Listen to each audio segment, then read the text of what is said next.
kang dialysis patient at mayroon ding COPD? Alam nyo ba na ang normal saturation ng isang tao ay 95 to 100%?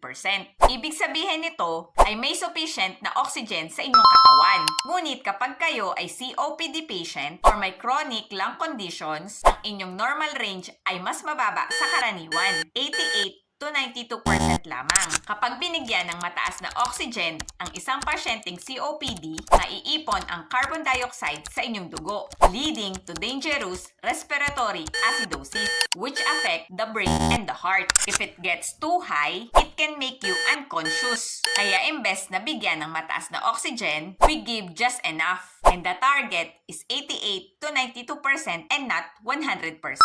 I-comment mo naman dyan sa baba ang salitang COPD kung isa ka ring dialysis patient na mayroong sakit na ganito. I-share mo na rin sa iba ng mas makatulong. See you around mga kabato. Bye!